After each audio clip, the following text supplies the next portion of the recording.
तो चल रहा है taxation of trust and institution. पहला क्वेश्चन ये आ गया, अगर देख कोई इंस्टीट्यूशन का ऑब्जेक्ट क्या है, इंस्टीट्यूशन का मेन ऑब्जेक्ट क्या लिखा हुआ है, advancement of general public utility. तो इस केस के अंदर तू देख लो कि भाई उसको जो पैसा मिल रहा है नेचर ऑफ ट्रेड से कितना मिल रहा है। अगर देख टोटल रिसिप्ट से लेकर टोटल रिसिप्ट का अप टू 20% मिल रहा है advancement of general public utility तक का, तो फिर तो ठीक है। तो फिर इसका क्या है, चैरिटेबल स्टेटस ही माना जाएगा, इसका कोई लूज नहीं माना जाएगा चैरिटेबल स्टेटस को। तो एग्जाम्पशन क्लेम कर सकता है, कोई दिक्कत नहीं। लेकिन अगर एक्सीड कर जाता है 20% से ज़्यादा इसकी टोटल रिसिप्ट से, क्या जो भी इसे advancement of general public utility से रिगार्डिंग जो 30 लाख रुपये मतलब ज़्यादा रिसिप्ट हो जाता है 20% रिसिप्ट से ज़्यादा, तो इस केस के अंदर जो इसका जो चैरिटेबल स्टेटस हो जाएगा वो लूज़ कर जाएगा, मतलब इसे बेनिफिट ऑफ एग्जाम्पशन नहीं मिलने वाला है इस केस के अंदर, irrespective of the fact that its approval is not withdrawn और its registration is not cancel. ठीक है, अगर एक्सीड कर गई 20% ऑफ द टोटल रिसिप्ट से, तो फिर इस केस के अंदर वो चैरिटेबल स्टेटस की कैटेगरी में नहीं आता, उसे एग्जाम्पशन बिल्कुल भी नहीं मिलने वाला है। लेकिन एक बात का जरूर ध्यान रखिए, इसका एग्जाम्पल देख ले, जैसे कि मान के चल ले एक तेरे को 30 लाख रुपए मिले हैं। ठीक है, 30 लाख रुपए मिले हैं, 30 लाख रुपए तेरे को मिले in the nature of the trade, मतलब कोई तूने ट्रेड धंधा वगैरह करा होगा, वहाँ से तेरे को 30 लाख रुपए मिले हैं। और तेरी जो अलग से जो डोनेशन वगैरह है वहाँ से जो तेरे को टोटल रिसिप्ट मिली है वो तेरा 140 लाख रुपए है। लेकिन जो ट्रस्ट का यहाँ पे जो मेन ऑब्जेक्टिव है, अब इस केस के अंदर जो मैं डिस्कस करने जा रहा हूँ, अब मेन ऑब्जेक्टिव क्या है, रिलीफ ऑफ पुअर है।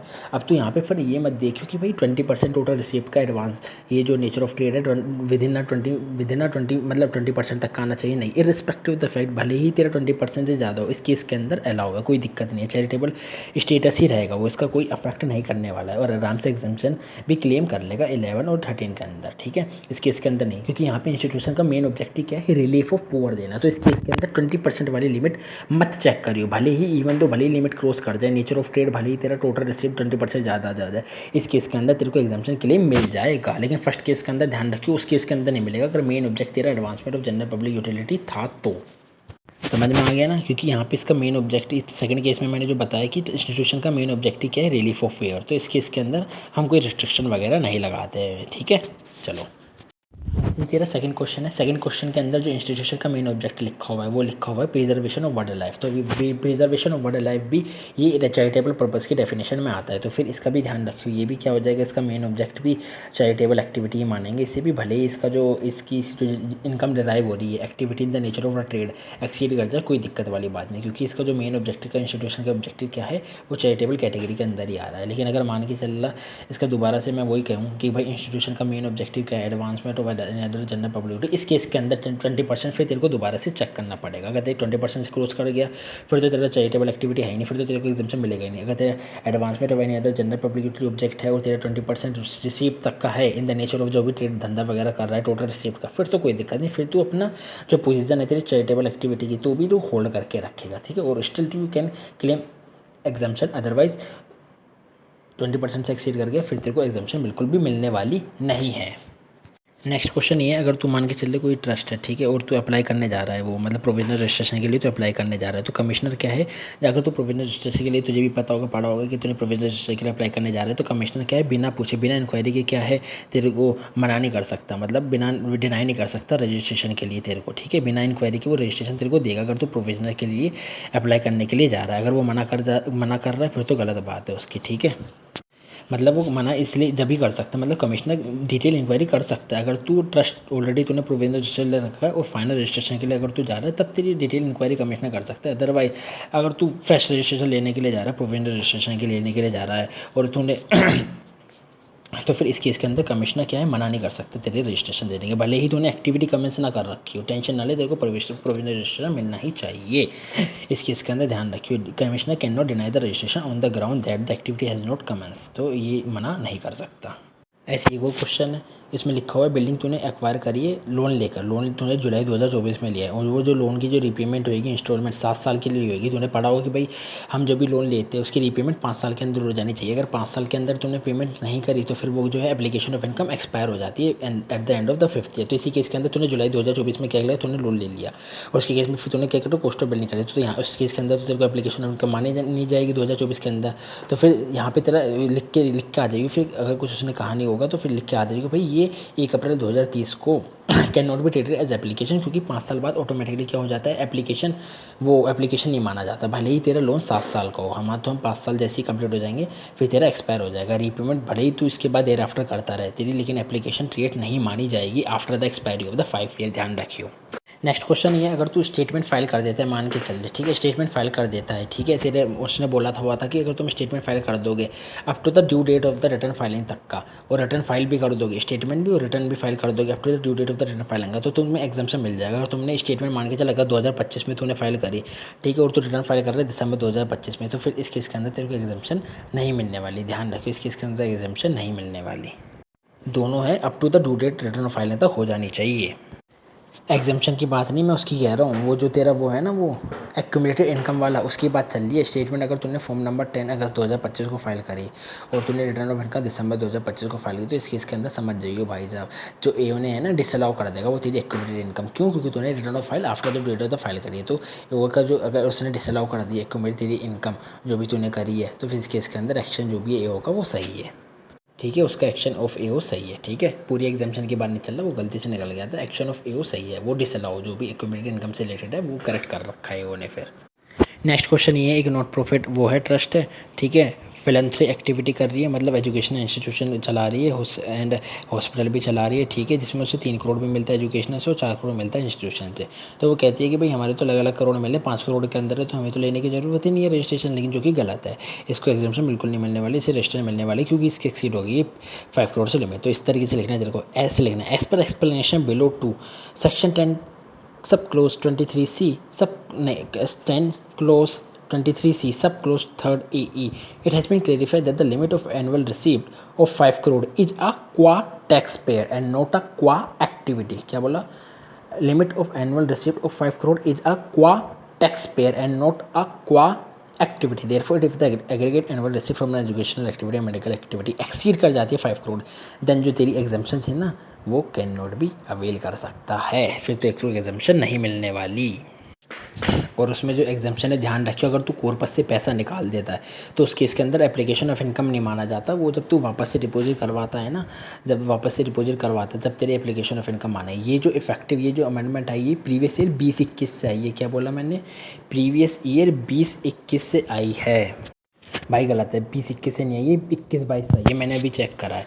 तो तेरी ये जो कॉर्पस से अगर तूने पैसा निकाला, कॉर्पस से पैसा निकाला और उस तूने एप्लीकेशन ऑफ इनकम तेरे का तभी माना जाएगा जब तू बाद में वापस से तो डिपॉजिट बैक करवा देगा। तो उस साल में जब तेरे को एप्लीकेशन ऑफ इनकम माना जाएगा जब तू डिपॉजिट बैक करा देगा कॉर्पस के अंदर। और ये जो चीज़ आई है ये प्रीवियस ईयर 21-22 से आई है भाई, सॉरी गलती से निकल गया था, वो बिल्कुल भी ध्यान मत दे, प्रीवियस ईयर 21-22 से आई है, ठीक है। तो ऐसे ही एक क्वेश्चन में दे रखा था कि ऐसी एक क्वेश्चन में दे रखा था कि भाई तूने देख क्या कर रखा है, एंटायर एक्सपेंडिचर इनकर कर रखा है ऑन कंस्ट्रक्शन ऑफ ऑर्फेनेज अनाथालय के लिए was allow as application of income in the previous year 2021 में। मतलब सारा का सारा तेरे को क्या है खर्चा उस टाइम पे एप्लीकेशन ऑफ इनकम के टाइम पे प्रीवियस ईयर 2021 में तेरे को अलाउ कर दिया गया था, क्योंकि यहाँ पे उस टाइम पे वो नहीं देखा गया होगा, मतलब अलाउ कर दिया था। तो जब तू अब इस साल की कंपटीशन निकालेगा of taxable income charitable trust की जब तू इनकम निकालेगा और वहाँ पे लिखा होगा रीपेमेंट जो तूने करी है for loan of construction of orphan home के लिए, तो इस केस के अंदर यहाँ पे जो लेगा वो जीरो लिए, एप्लीकेशन ऑफ इनकम मतलब माइनस मत कर दो, यहाँ पे जीरो लेगा क्योंकि ऑलरेडी वो एंटायर एक्सपेंडिचर ऑलरेडी क्लेम कर चुका है 2021 के अंदर। मैंने तुझे बताया था ना, यहाँ पे जो इफेक्टिव डेट है प्रीवियस ईयर 21-22 से है, ये जो एप्लीकेशन ऑफ इनकम वाली कॉर्पस से वो 21-22 से चल रही है, लेकिन ये तो 2021 से थी, 2021 से ऑलरेडी उसने सारा का सारा खर्चा पहले उसी साल ले लिया था 2021 में। तो जब तू इस साल की टैक्सेबल इनकम निकालेगा इस ट्रस्ट की, तो उस केस के अंदर रीपेमेंट ऑफ जब loan for construction of orphanage home minus कर रहा होगा एप्लीकेशन ऑफ इनकम में से, ठीक है, तो उस केस के अंदर जीरो लिखियो, माइनस मत कर दियो, जितना भी उसने रीपेमेंट ऑफ लोन करा होगा उसको इग्नोर करिए और जीरो लिख दियो उसकी जगह पे, ठीक है। अगर मान के चल ले इसमें लिखा हुआ है कि भाई मैंने क्वेश्चन वही वाला क्वेश्चन बता रहा हूँ, इसमें लिखा हुआ है ट्रस्ट ने अप्लाई करा है 11,60,000 रुपये टूवर्ड्स चैरिटेबल पर्पस, जिसमें से इसकी 11,60,000 में से इंक्लूड है 3,60,000 towards the repayment of loan taken for construction of orphanage of 3,60,000। तो इस केस के अंदर तुझे मैंने बताया कि 2021 ऑलरेडी उसने पहला सारा का सारा खर्चा ले लिया होगा 2021 के अंदर। तो इस केस के अंदर जब तू एप्लीकेशन ऑफ इनकम माइनस कर रहा होगा उनकी उसमें से टोटल रिसीट में से, तो फिर उस केस के अंदर 11,60,000 60,000 माइनस 3,60,000, 8 लाख ही माइनस करियो, बस 8 लाख ही। रीपेमेंट ऑफ लोन वाला मत लियो, ध्यान रखियो। वो इफेक्टिव डेट प्रीवियस ईयर 21-22 से आई है, 21-22 से आई है वो कॉर्पस वाली, जो डिपॉजिट बैक करवाते हैं वापस में, ठीक है। उस साल जो एप्लीकेशन ऑफ इनकम माना जाता है वो 21-22 है। लॉन्ग टर्म कैपिटल गेन वाला इंपॉर्टेंट पॉइंट बताने जा रहा हूँ तेरे को। अब देख, एक तूने लैंड खरीदी थी 2023-24 में 5 लाख रुपए की, ध्यान रखियो अमाउंट 5 लाख रुपए की तूने लैंड खरीदी, ठीक है। और तूने फिर सोल्ड कर दिया 10.5 लाख रुपए का उसे इस साल, ठीक है, 24-25 में। तो ये 2 साल से ज़्यादा हो गया, तो लॉन्ग टर्म कैपिटल गेन आएगा ऑब्वियसली, ठीक है। और जो तूने फिर परचेज़ करा, मतलब सारा का सारा जो सेल कंसिडरेशन तूने यूज़ कर लिया, फिर लेकिन जो तूने परचेज़ करा वो 12 लाख का कर लिया, मतलब कंसिडरेशन से ज़्यादा का परचेज कर लिया, 12 लाख का परचेज कर लिया। सेल कंसिडरेशन तेरा 10.5 लाख का, तूने लेकिन 12 लाख का परचेज कर लिया। तो इस केस के अंदर ध्यान रखियो क्या करेगा, तो ध्यान से देखियो कैसे ट्रीटमेंट करेंगे, कैसे तेरे को दिखाना है कंपटीशन में। सबसे पहली बात, जो तूने 5.5 लाख रुपए जो तेरे को गेन हुआ, क्योंकि देख 10.5 लाख रुपए का सेल प्राइस माइनस में 5 लाख जो तूने खरीदा, तो 5.5 लाख रुपए का तेरा income long term capital gain हो गया। तो वो तो तू ऐड कर देगा स्टार्टिंग में, तो ग्रोस रिसीट प्लस में जब तू लॉन्ग टर्म कैपिटल गेन डालता है तो वहाँ पे तू ऐड कर देगा 5.5 लाख रुपए, ठीक है। तो उसमें क्या है, 15% स्टैंडर्ड डिडक्शन तेरे को तो ऑलरेडी मिल ही जाएगा, 15% स्टैंडर्ड डिडक्शन तो ऑलरेडी तेरे को मिल ही जाएगा जब तू उसके ऊपर पहले ही डाल देगा। तो 5.5 लाख रुपए लॉन्ग टर्म कैपिटल गेन, ठीक है। तो 5.5 लाख रुपए तूने ऊपर डाल दिया। फिर उसके बाद जब तू amount apply for charitable purpose नीचे लिखेगा, वहाँ पर दोबारा से तेरे को 5.5 लाख रुपये डालना है, ठीक है। दोबारा से उतना ही अमाउंट डाली हो, क्या हम मानेंगे कि भाई पूरा का पूरा क्या है उसने वो मानेंगे क्या, बल्कि ख़रीदा ही है उसने ज़्यादा का, मतलब 12 लाख का ख़रीदा उसने, वो क्या है जो भी एसेट है। तो इस केस में वो जो है, तो सबसे पहले तो 5.5 लाख रुपए लिख दो कि भाई हाँ 5.5 लाख रुपए तक का वो, और फिर नेक्स्ट 1.5 लाख रुपए और लिख दियो, क्योंकि एक्सेस उसने परचेज प्राइस ज़्यादा करा है।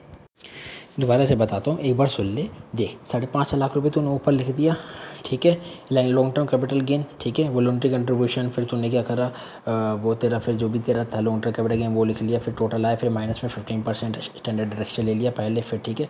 अब बारी आती है minus amount apply for charitable purpose. उस केस के अंदर तू अंदर वो भी लिखेगा कि भाई हाँ, वो भी जो, क्योंकि देख खुद सोच, अगर तू सारा का सारा सेल कंसिडरेशन यूटिलाइज कर देता है परचेज एसेट करने के लिए, ठीक है, तो फिर तेरा जो लॉन्ग टर्म कैपिटल गेन हो जाता है ना, वो पूरा पूरा एग्जाम्प्ट हो जाता है, अगर तूने सारा का सारा सेल कंसिडरेशन यूटिलाइज कर लिया खरीदने के लिए किसी दूसरे एसेट को। तो यहाँ पे भी मैंने यही करा है, जो मेरा लॉन्ग टर्म कैपिटल गेन निकल के आए तो वो मेरा एग्जाम्प्ट हो जाएगा, अप्लाई मान लेंगे ना उसे चैरिटेबल पर्पस के लिए कि भाई हाँ डीम्ड अप्लाई हो चुका है। तो फिर यहाँ पे भी फिर तू क्या लिख देगा नीचे, कैपिटल गेन मैंने क्या री इन्वेस्ट कर दिया वापस से for purchase of land for purchase करने के लिए।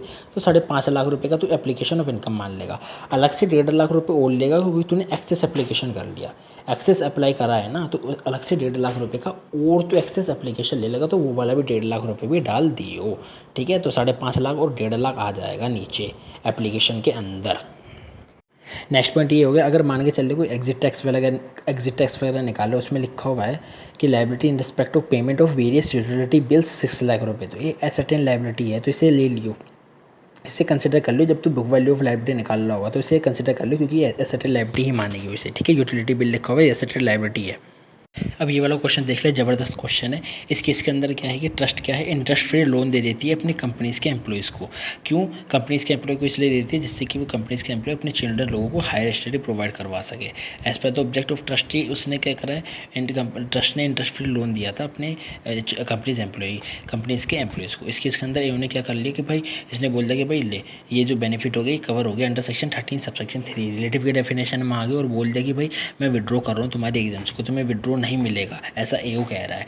लेकिन हमें तुझे पता है 13 सबसेक्शन 3 के अंदर एम्प्लॉय कवर था नहीं ना, it does not include the employ of the company under section 13 subsection 3, तो रिलेटिव के डेफिनेशन में एम्प्लॉय तो आता नहीं है। तो इस केस के अंदर जो एओ का ये जो कहना है ये बिल्कुल गलत है, ये मतलब इनकरेक्ट है, तो विड्रॉ ऑफ एग्जाम्पशन नहीं कर सकता, क्योंकि 13 सबसेक्शन 3 के अंदर एम्प्लॉय स्पेसिफिक रिलेटिव के डेफिनेशन में आते ही नहीं है, तो मेरे ख्याल से वो प्रोवाइड करवा सकते हैं। समझ में आ गया। तो इसका जो विड्रॉन करा हुआ है ट्रस्ट विड्रॉन जो इसका एग्जाम्पशन किया है वो गलत किया एओ के अंदर, ध्यान रखियो, इंपॉर्टेंट पॉइंट है, बढ़िया है, एम्प्लॉय लोगों को प्रोवाइड कर रहा है बॉस, ध्यान रखियो, रिलेटिव के डेफिनेशन में नहीं आते एम्प्लॉयज़। नेक्स्ट क्वेश्चन ये, अगर तेरे को कोई ट्रस्ट को क्या है रेंटल इनकम रिसीव होनी थी 3 लाख रुपए की, ठीक है, लेकिन उससे 2 लाख रुपए तक ही इनको रिसीव हुई है, ठीक है। 2 लाख रुपए की ही इनकम रिसीव हुई है 31 दिसंबर 2024 तक का। तो प्रीवियस ईयर इनकम निकालना 24-25 की, लेकिन प्रीवियस ईयर 24-25 से, लेकिन 31 दिसंबर 2024 को 2 लाख रुपए तक की इनकम ही रिसीव हुई है और 31 जुलाई 2025 को 1 लाख रुपए की इनकम रिसीव हुई है। तो इस केस के अंदर तो कह दियो कि भाई साहब ये प्रीवियस ईयर 24-25 के अंदर तो मिनिमम जो 85% हमें इनकम अप्लाई करनी होती कर नहीं पाया, लेकिन कोई बात नहीं, ऐसा लिखियो फिर, लेकिन कोई बात नहीं। 1 लाख रुपये जब भी से रिसीव होंगे वो जब अप्लाई कर देगा, ठीक है। 1 लाख रुपये जब भी से रिसीव होंगे वो जब अप्लाई कर देगा, या तो इस प्रीवियस ईयर 25-26 में जब या फिर उसके जब भी उसे वो मिलेंगे, मतलब या तो प्रीवियस ईयर 2025-26 में अप्लाई कर देगा, या फिर अगर उसे मिले मान के चलो प्रीवियस ईयर 2026-27 तो उस केस के अंदर उस साल अप्लाई कर देगा immediately following the next previous year of the previous year 2026 तक, 26-27 तक का, ठीक है। तो इस केस के ऐसे लिखे accordingly the present case income of 1 lakh rupees which was receive on 31 July 2025 can be apply during the previous year 2025-26 in which such amount is receive, या फिर और इन the previous year 2026-27 in the being the previous year immediately following the previous year 2025-26। इस तरीके से लिखना है answer में। Point का जरूर ध्यान रखियो, अगर तूने वो कर रखा था पर्पस के लिए, तूने इनकम एक्यूमुलेटेड इनकम कर रखी थी, लेकिन तूने बाद में क्या करे डोनेशन कर दी भाई किसी दूसरे ट्रस्ट को, इस केस के अंदर भाई साहब तू गया, इस केस के अंदर तेरे को 115 BBI के अंदर टैक्स पे करना पड़ेगा @30%, ठीक है। इनकम ऐड कर दियो भाई साहब, फिर तो इसकी @30% इसका टैक्सेबल इनकम होएगा जो भी इसने एक्यूमुलेटेड इनकम ट्रांसफ़र करी है, डोनेशन मेड जो भी पे करी है अनदर ट्रस्ट को। लास्ट पॉइंट ये है कि मान के चलिए एक चैरिटेबल ट्रस्ट है, उसने इनकॉर्पोरेशन ले लिया था 1 जून 2023 को, ठीक है। वो ऑलरेडी उसने कमेंस कर रखा है एक्टिविटी रिलीफ फॉर पुअर, उसका ऑब्जेक्ट है, ऑलरेडी उसने कमेंस कर रखा है एक्टिविटी, तो वो तुझे भी पता है, तो भी अप्लाई कर सकता है फाइनल रजिस्ट्रेशन के लिए, ठीक है। उसने क्या करा फिर, हाउएवर उसने 1 जनवरी 2026 को अप्लाई किया फाइनल रजिस्ट्रेशन के लिए एज़ पर सेक्शन 12AB के अकॉर्डिंग, ठीक है। तो इस केस के अंदर क्या कर सकता है वो कभी भी वो, क्योंकि देख आफ्टर तुझे भी पता है 1 अक्टूबर 2023 के बाद से अमेंडमेंट आ रखा है कि भाई अगर कोई अप्लाई करेगा तो और कमेंसमेंट ऑफ एक्टिविटी कर रखी थी वो अप्लाई कर सकता है सीधा फाइनल रजिस्ट्रेशन के लिए। तो इसने 1 जनवरी 2025 को करा है, कोई दिक्कत वाली बात नहीं है, फाइनल रजिस्ट्रेशन के लिए अप्लाई कर सकता है, ठीक है। और लास्ट में फिर तेरे को इस तरीके से लिखना है the principal commissioner or commissioner has to pass the order granting or rejecting the registration before the expiry of 6 month from the end of the quarter, ध्यान रखियो क्वार्टर नया अमेंडमेंट आया था ना, from the end of the quarter in which the application is receive. तो यहाँ पे जैसे कि एप्लीकेशन आई थी तेरी 1 जनवरी 2025 को, तो इसका क्वार्टर कब खत्म हो रहा है 31 मार्च 2025 को, तो 31 मार्च 2025 से 6 महीने तक कितने हो गए, अप्रैल मई जून जुलाई अगस्त सितंबर, तो 30 सितंबर 2025 तक का क्या कर सकता है प्रिंसिपल कमिश्नर या फिर कोई भी कमिश्नर जो है पास कर सकता है ऑर्डर, ठीक है, इसको रजिस्ट्रेशन देने में, ग्रांट करने में और रिजेक्ट करने में, ठीक है।